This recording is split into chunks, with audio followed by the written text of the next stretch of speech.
రెండవదిగా చూడండి, ఆదికాండం 8వ అధ్యాయం 20వ వచనం. ఆదికాండం 8వ అధ్యాయం 20వ వచనం. అప్పుడు నోవాహు యెహోవాకు బలిపీఠము కట్టి పవిత్ర పశువులన్నిటిలోనూ పవిత్ర పక్షులన్నిటిలోనూ కొన్ని తీసుకొని ఆ పీఠం మీద దహన బలి అర్పించెను. చాలు. అప్పుడు నోవహు యెహోవాకు బలిపీఠమును కట్టి. దీని బ్యాక్గ్రౌండ్ చెప్తాను. కుటుంబం అంతా కూడా నోవహు కుటుంబం ఓడలో ఉన్నది. ఓడలో నుంచి బయటకు వచ్చారు వీళ్ళు. బయటకు వచ్చిన తర్వాత నోవహు భార్య, నోవహు కొడుకు, నోవహు కోడళ్ళు, కుటుంబం అంతా బయటకు వచ్చారండి. బయటకు వచ్చిన తర్వాత చుట్టూ చూశారు. ఎక్కడ చూచినా మృతమైపోయినటువంటివే కనబడుతుంటున్నాయి. చనిపోయినటువంటి చెట్లు, శవాలు, పశువులు ఇవే కనబడుతుంటున్నాయి. భయంకరమైన పరిస్థితులు. అప్పుడు నోవహు ఏం చేశాడంటే బయటికి వచ్చి, అరే పెద్దోడా రా, ఎక్కడ మనం ఉందాం చూడిపోరా స్థలము అనలా. ఎక్కడ మనము టెంట్ వేసుకున్నామో చూడిపో, ఎక్కడ మనం ఉందామో చూడిపో, ఎక్కడ మంచి స్థలమో చూడు, ప్రభుత్వం ఇస్తుంటుంది కదా స్థలము, మంచి స్థలం ఏదో వస్తుందో చూడు అన్నట్టుగా. ఒకవేళ నోవహు కూడా చెప్పలేదు, పోయి చూడిపో మంచి స్థలం ఏంటో, ఎక్కడ వాసన రాదో చూడిపో అని చెప్పలేదు. బయటికి వచ్చిన వెంటనే బైబిల్లో రాయబడింది 8:20, బలిపీఠమును కట్టి బలిపీఠము మీద దహన బలి అర్పించాడంట. ఇక్కడ ఒక కుటుంబం కనబడుతుంది, నోవహు కుటుంబం. లోకంలో కుటుంబాలు ఎన్ని వేలున్నాయో అన్ని కుటుంబాలు చచ్చిపోయాయండి. ఒక్క నోవహు కుటుంబం మాత్రమే ఓడలోంచి సురక్షితంగా బయటకు వచ్చారు. ఓడలోంచి సురక్షితంగా. ఓడ కూడా సురక్షితం కాదు. ఎందుకు తెలుసా? ఆ ఓడలో అనేక రకాలైన పక్షులు ఉన్నాయి. ఒకసారి ఒక డాక్టర్ దగ్గర నేను కూర్చుంటే ఒక పేషెంట్ వచ్చాడండి. ఆయనతో ఏదో క్యాజువల్గా మినిస్ట్రీ విషయం మాట్లాడుతుంటున్నా. గస ఉంది అని వచ్చాడు, ఆస్తమా లాగా ఉంది అని వస్తే ఆ డాక్టర్ చూసి, మీ ఇంట్లో ఏం పశువులు ఉన్నాయి, ఏమున్నాయి, పెట్ యానిమల్స్ ఏమున్నాయని అడిగాడు. మా ఇంట్లో పశువులు లేవు, మా ఇంట్లో పిల్లి ఉంది అన్నాడు. పిల్లి ఉందంటే పిల్లి దగ్గర జాగ్రత్త, ఆ బొచ్చు పడితే వస్తుంది అన్నాడు. ఎన్ని పిల్లులు ఉంటాయి నోవహు ఓడలో? ఎన్ని పశువులు ఉన్నాయి? ఎంత ఇన్ఫెక్షన్ రావాలి? రాలేదు. కాపాడబడి బయటకు వచ్చాడు. బయటకు వచ్చిన తర్వాత అమ్మయ్యా బయటకు వచ్చాను కాబట్టి ఇప్పుడు ఏం తిందాంరా, చాలా రోజులైన తినక, వంట వండుకోవడానికి కూడా కష్టంగా, వాసన భరించలేక పోయి వంట వండు అని భార్యకు చెప్పాలా. ఏమంటున్నాడు తెలుసా? బలిపీఠాన్ని కట్టు అంటున్నాడు. బలిపీఠాన్ని కట్టు. వేల కుటుంబాలలో మరణము, ఈ ఒక్క కుటుంబాలలో ఆరోగ్యము, ఈ ఒక్క కుటుంబాల్లో కాపుదల, ఈ ఒక్క కుటుంబానికి భద్రత. ఎందుకు ఇచ్చాడు దేవుడు? పక్షపాత దేవుడు ఏమైనా దేవుడు వాళ్ళందరినీ శిక్షించి చంపి కసి తీర్చుకున్నాడా? కాదు. నోవహులో ఒక లక్షణం ఉంది. అదేంటంటే బలిపీఠాన్ని కట్టి బలిపీఠం మీద బలినిచ్చాడు. అసలు బలి దేన్ని సూచిస్తుంది తెలుసా అండి? కొంచెం ముందుకు రండి. ఆదికాండం 12వ అధ్యాయం 8వ వచనం. అక్కడ నుండి అతడు బయలుదేరి బేతేలుకు తూర్పునున్న కొండకు చేరి పడమటనున్న బేతేలునకును తూర్పునున్న హాయికిని మధ్యను గుడారము వేసి అక్కడ యెహోవాకు బలిపీఠము కట్టి యెహోవా నామమున ప్రార్థన చేసి. బలిపీఠము కట్టి ఆ తర్వాత ఏముంది? యెహోవా నామమున ప్రార్థన చేయించుకున్నాడు కాదు, ప్రార్థన. బలిపీఠం కట్టడం అంటే ఏంటి తెలుసా? He is a man of prayer. ఇంకా మాట మారుస్తాను. ఆ కుటుంబం ఎలాంటి కుటుంబం తెలుసా? ప్రార్థించే కుటుంబం. ఆ కుటుంబంలో ఉండేటువంటి లక్షణం ఏంటి తెలుసా? ఆ ఓడలో ఎందుకు ఏ ఇన్ఫెక్షన్ రాకుండా 40 రోజులు ఒక క్లోజ్డ్ కంటైనర్లో, ఒకటే ఒక తలుపు, ఒకటే ఒక కిటికీ, ఎక్కడ ఎగ్జిట్ లేదు. వాటిని దేవుడు మూసేశాడు. దేవుడే బంద్ చేశాడు. దేవుడు బంద్ చేసిన తర్వాత లోపల వీళ్లకు వాటి ద్వారా ఇన్ఫెక్షన్ రావాలి, అనారోగ్యం వచ్చి తీరాలి. కానీ రాలేదు. లోపల ప్రార్థన. అందుకే బయటికి వస్తుండగానే బలిపీఠాన్ని కట్టి బలి పశువుని అర్పించాడు. ఎందుకు నోవహు కుటుంబం కాపాడబడి మిగిలిన కుటుంబాలు కాపాడబడలేదు తెలుసా? మిగిలిన కుటుంబాలు పాపం వైపు పరిగెత్తాయి. ఈరోజు ఏం కొత్తగా పాపం చేయాలి, ఈరోజు కొత్తగా ఏ రకంగా పాపం తెలుసుకోవాలి, ఇంకా కొత్తగా ఏముంది? ఎందుకు తెలుసా? వాయి వరుస లేకుండా కుటుంబాలుగా పాపంలో జీవిస్తుంటున్నాయి. దేవుడు అంటాడు, నరుల చెడుతనం భూమి మీద అత్యధికమైపోయింది. ప్రతి కుటుంబంలో పాపమే. ఒక్క నోవహు కుటుంబంలో ఆ కుటుంబ యజమానురాలు వాళ్ళందరూ ప్రార్థన చేసే కుటుంబం. ప్రార్థన చేసే కుటుంబం. ఈరోజు అడుగుతుంటున్నా, నీ కుటుంబంలో ప్రార్థన జరుగుతున్నాయా? ఈరోజు నా కుటుంబంలో ప్రార్థన జరగకుండా నేను ఇక్కడికి రాకూడదు. నేను కానీ నువ్వు కానీ ప్రార్థన లేకుండా మనం బయట అడుగు పెట్టడానికి వీల్లేదు. దేవుని బిడ్డలారా, ఈరోజు మన కుటుంబాలలో సాతాను దాడి జరగడానికి కారణం ఏంటి తెలుసా? There is no prayer. మన దగ్గర నుంచి ప్రార్థన లేదు. మనం ప్రార్థన చేయించుకునే బ్యాచ్గా మారిపోయాం. నోహు ప్రార్థన చేయలేదు. నోవా ప్రార్థన చేశాడు కానీ ప్రార్థన చేయించుకోలేదు. నేను చేయించుకోవడం తప్పని చెప్పడం లేదు. నీ ఇంటిలో నేనుండను. నీ ఇంటిలో నువ్వే ఉంటావు. నీ ఇంటిలో తండ్రిగా నువ్వు ఉంటావు, తల్లిగా నువ్వు ఉంటావు, పిల్లలుగా మన పిల్లలు మన ఇంట్లో ఉంటారు. మన ఇంటిలో నుంచి ప్రార్థనలు బయలుదేరాలి.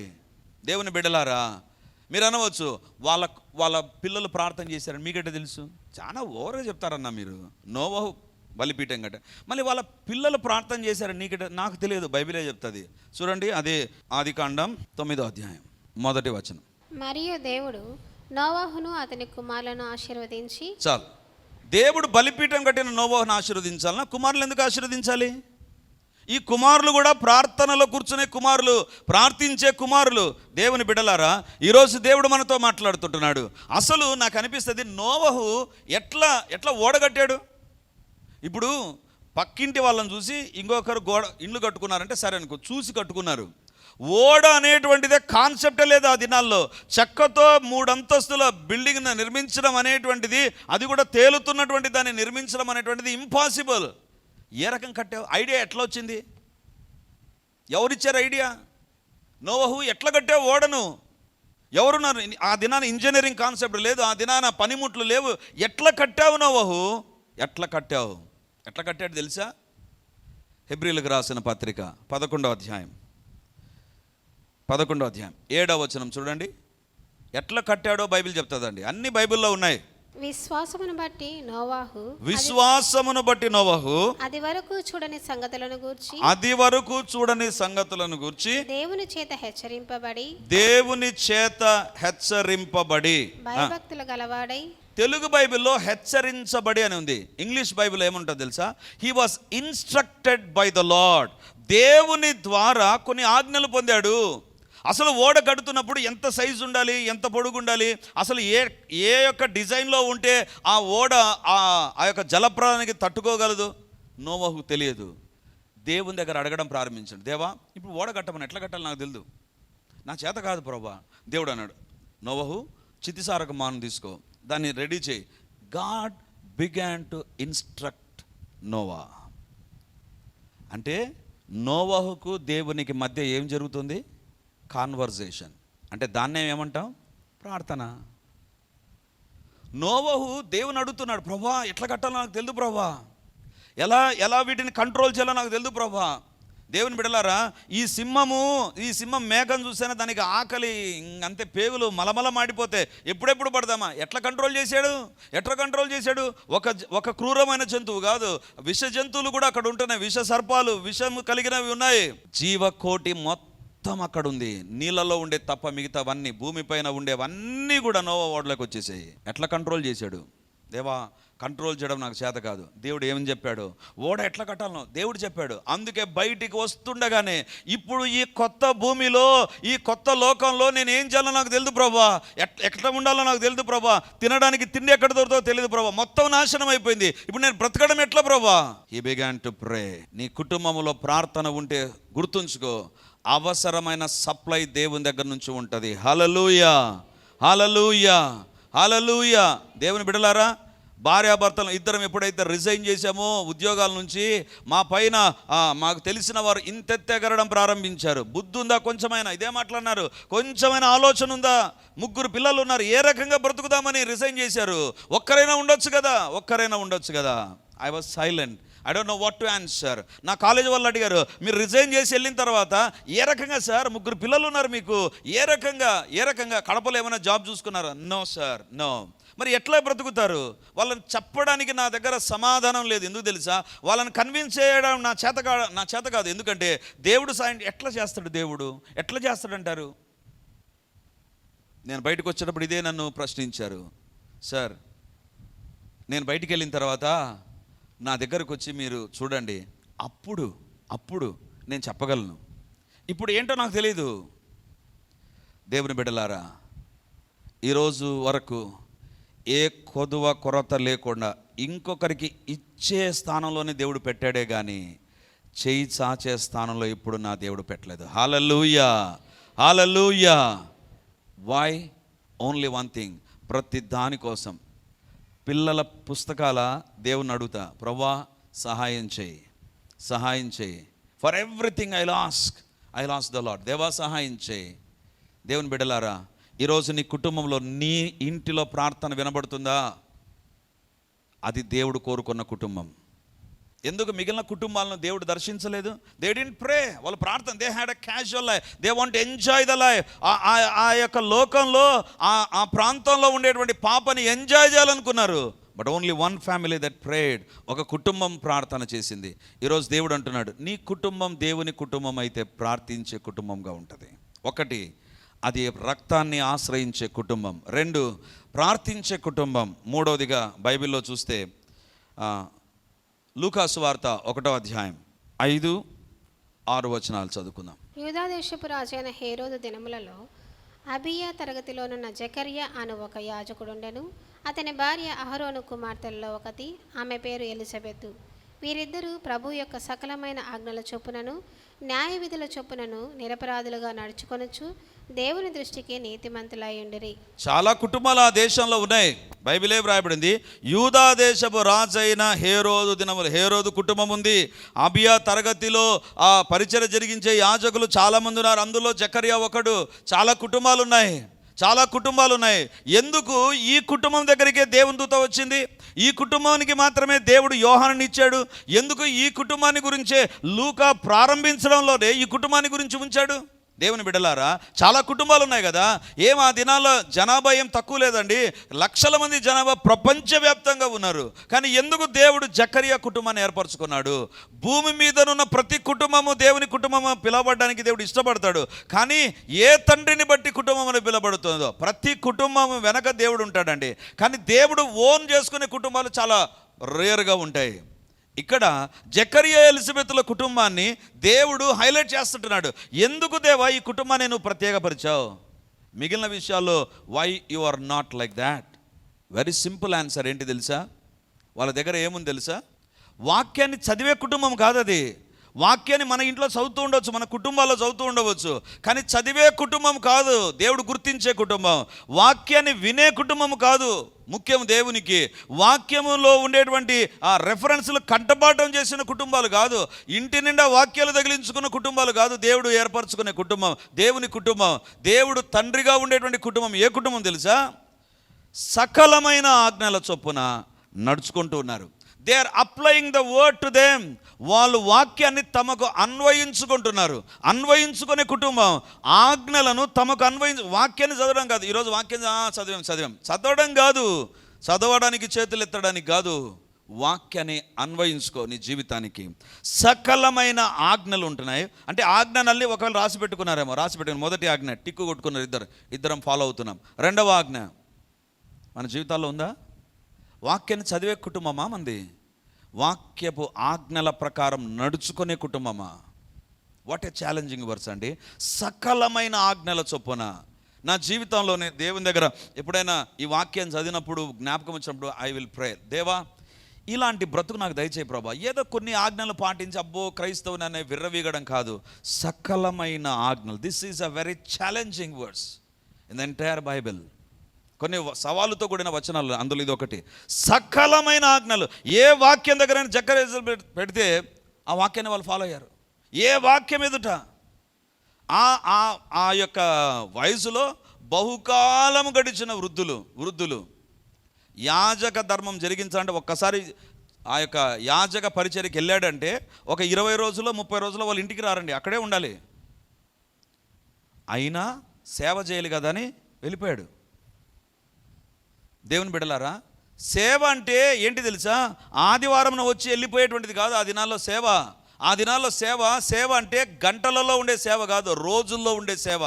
ఆ రోజుల్లో బహుకాలం గడిచిన, అంటే కట్టె పట్టుకొని నడిచేవాడేమో, కాలు సరిగా ఉండేటువంటి వ్యక్తి కాదేమో, అయినా సకలమైన ఆజ్ఞల చొప్పున. ఈరోజు దేవుడు అంటున్నాడు, ఏ తండ్రిని బట్టి కుటుంబం అని పిలవడతాం తెలుసా? ఏ తండ్రి అయితే నీ కుటుంబములో ఆజ్ఞలను పాటించడం చూస్తాడో. దేవుని బిడ్డలారా, ఒక మాట బైబిల్లో మీ ఎదుట ఉంచుతాను, చూడాల్సిన పని లేదు. అసలు మరియా యోసేపులు దేవుడు ఎందుకు ఎన్నుకున్నాడండి? ఏం వేరొకరు దొరకలేదా? భారతదేశంలో ఎవరు లేరా? లేకపోతే ఇంకొక దేశంలో ఎవరు లేరా? ఎందుకు మరియా యోసేపులను దేవుడు ఎన్నుకున్నాడు? దేవుని బిడ్డలారా, బైబిల్లో ఒక మాట ఉంది. వాళ్ళు ఎలాంటి వాళ్ళు తెలుసా? దేవుడు చెబితే, అమ్మా నీకు పెళ్లి కాలేదు, పెళ్లి కాకుండా గర్భవతి అవుతావు, ఇది దేవుని మాట. ఎస్. అయ్యా నీ భార్య నీ దగ్గరికి రాకముందే గర్భవతి అయింది, ఆమెను చేర్చుకో అంటే ఎస్. ఇప్పుడు లేచి ఐగుప్తు వేరే దేశానికి వెళ్ళిపో. ఎట్లా పోవాలి ప్రభా? ఎట్లా పోవాలి? గాడిద పైన పోవాలనా? వేరే దేశానికి పోవాలనా? ఎస్, వెళ్తాం ప్రభా. ఒకవేళ వాళ్ళు అనుకోవచ్చు, యేసు ప్రభు మాకు జన్మించాడు కదా, ఒక్కసారి యేసు ప్రభు జన్మించాడు కాబట్టి మా ఇంకా స్టేటస్ మారిపోతుంది, ఇంకా దేవుడు మా ఇంట్లో ఫ్రిడ్జ్ తెస్తాడు, మా ఇంట్లో టీవీ తెస్తాడు, కూలర్ తెస్తాడు. ఏమనుకునేటారా వాళ్ళు? ఏమీ రాలే వాళ్ళ ఇంటికి. బైబిల్ ప్రకారం 7వ రోజు సున్నతి చేయాలి. సున్నతి చేయాలంటే ఏం? చర్చిలోకి పోయేటప్పుడు ఆ దినాల్లో ఉండేటువంటిది ఏంటంటే, నీ శక్తిని బట్టి నువ్వు కొంచెం బాగుండే వ్యక్తి అయితే గొర్రెపిల్లని లేదా మేకపిల్లని, లేదా నువ్వు చాలా పేదరికంలో ఉంటే పావురం ఉంటుంది చూసావా? పావురం, 2 పావురాలు కదా మసీదుల్లో మన ఇంటి గోడల పైన ఉంటుంది కదా, కిటికీల దగ్గర అది దొరుకుతాయి కదా, ఆ 2 పావురాలు తీసుకుపో అన్నాడు. ఒకవేళ వీళ్ళు అనుకోవచ్చు, మాకిచ్చిందేమో యేసు ప్రభును, లోక రక్షకుడు అని చెప్తావు, లోక పాపాన్ని మోసుకొని పోవడానికి వచ్చినటువంటి వ్యక్తిగా మేము భావిస్తుంటున్నాం. ఈయన మా ఇంట్లోనికి వచ్చిన మా బ్రతుకింగా మారలేరు. 2 పావురాలైనా బైబిల్ చెప్తుంది వాళ్ళు ఆ యొక్క ధర్మశాస్త్రం ప్రకారం శుద్ధి చేసుకున్న దినములు సంపూర్తి అవుతుండగానే యేసు ప్రభు భార్యాభర్తలు ఇద్దరు చర్చిలోనికి 2 పావురాలు తీసుకొని వెళ్ళారు. ప్రతి విషయంలో దేవుని మాటకు లోబడిన కపులండి వాళ్ళు. ఈరోజు మన కుటుంబాల్లో దేవుడు అడుగుతున్నాడు, వాక్యం చదువుతున్నామా, వాక్యాన్ని వింటున్నామా, లేదా వాక్య ప్రకారం నడుస్తున్నామా? కొన్ని సందర్భాల్లో వాక్య ప్రకారం నడవాలంటే కఠినంగా ఇంట్లో తల్లిదండ్రులు ఉండాలి. వాక్య ప్రకారం నడవాలంటే గద్దింపు ఉండాలి. వాక్య ప్రకారం నడవాలంటే పడాలి కొన్ని సందర్భాల్లో దెబ్బలు. కొన్ని సందర్భాల్లో వాక్య ప్రకారం ఉండాలంటే స్ట్రిక్ట్నెస్ అనేటువంటిది కంపల్సరీ. బాధపడాల్సి వస్తుంది, అయినా తప్పదు. దేవుని యొక్క సకలమైన ఆజ్ఞలు, మోకాలు వణుకుతూ ఉండగా, మనిషి షేక్ అవుతుండగా పరిచర్య ఎట్లా చేయాలి? ఆజ్ఞ పాటించాలి. 4వదిగా, ఒక కుటుంబం దీవించబడాలి అంటే ఏముండాలి? మొదటిగా ఏముండాలి? రక్తం. రెండవదిగా ఆ కుటుంబంలో ప్రార్థన ఉండాలి. 3వదిగా కుటుంబంలో దేవుని ఆజ్ఞలను పాటించాలి. ఇటలీ పటాలం, ఇప్పుడు ఉండేటువంటి ఇటలీలో ఒక పటాలం అంటే బెటాలియన్. అంటే మనకు బాక్రాపేట దగ్గర బెటాలియన్ ఉంది కదా, అలాంటి బెటాలియన్లో ఒక వ్యక్తి ఉన్నాడు, ఒక కుటుంబం ఉంది. అతని కుటుంబము, అతని పేరు కొర్నేలి. ఫస్ట్ పరిశుద్ధాత్మ దేవుడు ఏమని చెప్తున్నాడు? ఇటలీ. రెండవదిగా ఒక బెటాలియన్లో ఒక కుటుంబమే. బెటాలియన్లో ఒక కుటుంబమే ఉంటుందండి. ఆ బెటాలియన్కి పోయినామంటే ఎన్ని కుటుంబాలు ఉన్నాయో కదా. మరి ఎన్నో కుటుంబాలు ఉండేటువంటి ఒక బెటాలియన్లో వై ఓన్లీ కొర్నేలియస్ ఫ్యామిలీ? ఎందుకు కేవలం కొర్నేలి కుటుంబం మాత్రమే? ఎందుకు దేవుడు కొర్నేలి కుటుంబాన్ని మాత్రమే ఇక్కడ హైలైట్ చేస్తుంటున్నాడు? దేవుని బిడ్డలారా, భూలోకంలో చాలా కుటుంబాలు ఉన్నాయి ఆ దినాన, కానీ ఎందుకు ఒక కొర్నేలి కుటుంబం? దేవుని బిడ్డలారా, ఇశ్రాయేలు దేశంలో నిర్గమాకాండంలో ఒక కుటుంబమును రక్తాన్ని ఆశ్రయించింది బట్టి ఆ కుటుంబానికి ఒక ప్రత్యేకత. ఆ కుటుంబానికి నోవా కుటుంబం యొక్క ప్రత్యేకత ఏంటి? ప్రార్థించడం. తర్వాత జకరియా ఎలిజబెతుల కుటుంబం ప్రత్యేకత ఏంటి? ఆజ్ఞకు లోబడ్డం, ఆజ్ఞల ప్రకారం నడవడం. మరి ఈ కుటుంబం యొక్క ప్రత్యేకత ఏంటి? ప్రార్థన చేసే వ్యక్తే. దేవుని బిడ్డలారా, ఇక్కడ మనం చూస్తాం, ఎవరండి? ఇటలీ పటాలములో శతాధిపతి అయిన కొర్నేలి. 100 మంది పోలీసు వాళ్ళకు ఆయన హెడ్ అండి. అంటే ఒక రకంగా చెప్పాలంటే ఒక సిఐ క్యాడర్. కొర్నేలి సిఐ క్యాడర్ కదా. జాబ్లో చాలా ప్రాబ్లమ్స్ ఉంటాయి కదా. పాపంలో జీవిస్తున్నావా అంటే ఏమంటాడు తెలుసా? లేదు, పరిశుద్ధంగా జీవిస్తున్నా. ఎంత పరిశుద్ధుడు అంటే దేవుని దూత వచ్చి నేరుగా మాట్లాడతాడండి. అతని ప్రొఫెషన్ పోలీస్ ప్రొఫెషన్. చాలామంది ఏమంటారంటే, నా ప్రొఫెషన్లో ఉంటే పరిశుద్ధంగా జీవించలేను బ్రదర్, నా ఉద్యోగమే ఇలాంటి ఉద్యోగం, నా ఉద్యోగంలోనే పాపం ఉంటుంది. సేమ్ సేమ్ ప్రాబ్లమే ఫేస్ చేస్తుండవచ్చు. కానీ తన ఉద్యోగం ఎలాంటి ఉద్యోగమైనా దేవుని దూత వచ్చి మాట్లాడేంత పరిశుద్ధుడుగా దేవుడు మధ్యాహ్నం 3 గంటలకు నాకు అనిపిస్తుంది 3 గంటల సమయంలో కొర్నేలి ఏం చేస్తున్నాడు తెలుసా? హీఈస్ ఎ పర్సన్ ప్రార్థన చేస్తున్నాడు 3 గంటల సమయం, మధ్యాహ్నం 3 గంటల సమయంలో. దేవుని బిడ్డలారా, ఈ మాట దగ్గర ఒక మాట చెప్పి నేను ముందుకెళ్తాను. మధ్యాహ్నం 3 గంటలకు ఎందుకో బైబిల్లో ఒక ప్రత్యేకత ఉందండి. పేతురు యోహానులు మధ్యాహ్నమున వెళుతున్నప్పుడు దేవుడు అద్భుతం చేశాడు. 3 గంటల మధ్యాహ్న కాల సమయంలో if you are having a time please pray, ఎందుకంటే that is the time where God visits the people. దేవుని బిడ్డలారా, 3 గంటలకు ప్రార్థన చేస్తూ ఉంటే దేవుని దూత వచ్చి ఏమని చెప్తాడు తెలుసా? ప్రార్థన సూపర్గా చేస్తున్నావు కొర్నేలి, ఇంకా ప్రార్థన చేయ కొర్నేలి, నీ గురించి భలే ఇన్ఫర్మేషన్ పరలోకంలో దేవుడు చెప్తాన్నాడు కొర్నేలి, అంత నీ గురించి చెప్తాను, అందరూ చప్పట్లు కొడుతున్నారు. అది కాదు, ఏమని చెప్పాడు తెలుసా? యొప్పే పట్టణానికి పంపి ఎవరినన్నా పంపి అక్కడ పేతురు అనే వ్యక్తి ఉన్నాడు, అతను పిలుచుకొని రా. కొర్నేలు అడగవచ్చు, ప్రభా నేను భక్తిపరుని కదా, మళ్ళీ పేతురు ఎందుకు ప్రభా? నా భక్తి జీవితానికి పేతురు ఎందుకు ప్రభా? నా భక్తి జీవితాన్ని నేను నడుపుకుంటాను ప్రభా, నా భక్తి జీవితంలో నేను ఉంటాను ప్రభా అనలేదండి. వెంటనే విధేయత చూపించాడు. దేవుని బిడ్డలారా, పేతురు ఆ ఇంటిలోనికి వస్తే ఎవరుండాలండి? ఎవరుండాలి? కొర్నేలి కుటుంబం. ఎవరున్నారు చూడండి. అనేకులు కూడి ఉండుట. దేవుని దూత ఏమైనా మీ ఇంట్లో నాకు అందరిని పిలిపించుకోయా అని చెప్పాడా? లేదు. మరి ఎందుకు వచ్చారు? ఈ కుటుంబం ఎలాంటి కుటుంబం తెలుసా?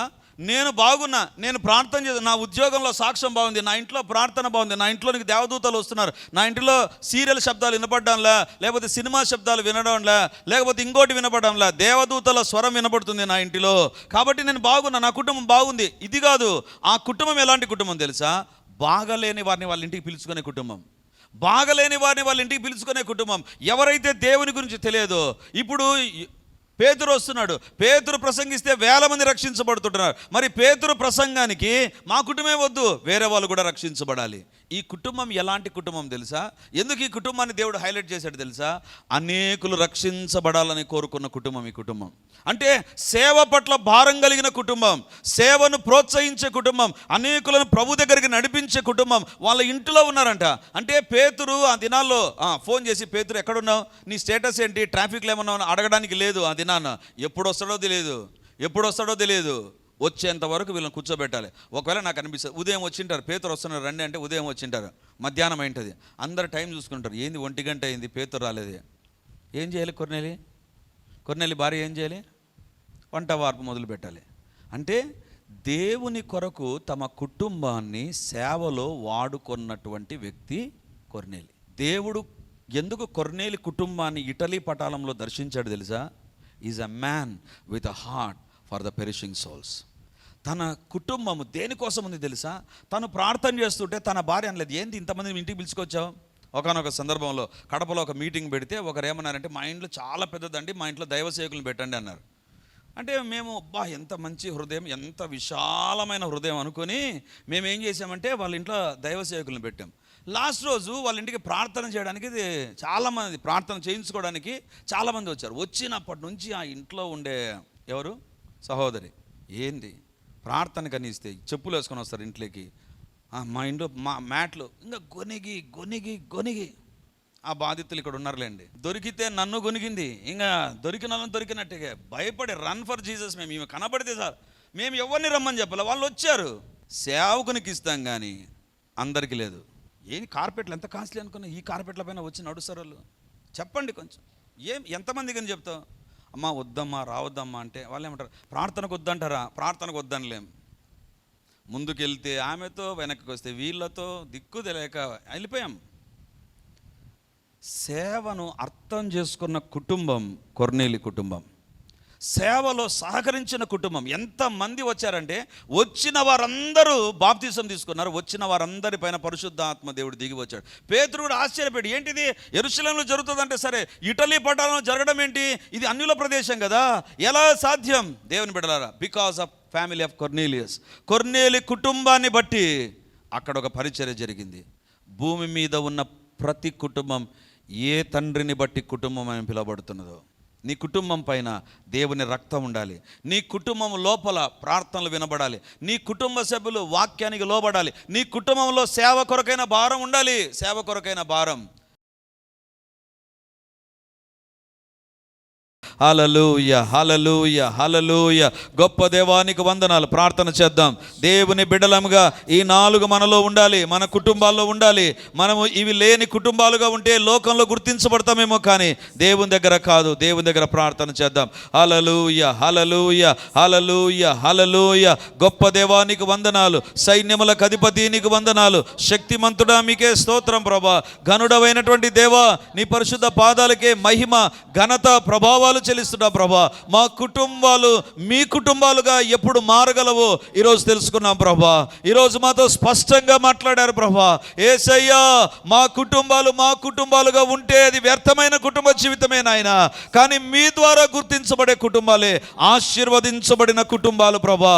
మా కుటుంబాలు దేవుని రక్తము క్రింద ఉండును గాక. ప్రతి ప్రారంభము దేవుని రక్తాన్ని ఆశ్రయించే మేము ప్రారంభించుదుము గాక. అది చిన్న పని అయినా పెద్ద పని అయినా తండ్రి, ప్రతి రోజైనా దేవుని యొక్క రక్తాన్ని ఆశ్రయించే కుటుంబాలుగా మా ఒక్కొక్కరి కుటుంబాలు మార్చబడును గాక.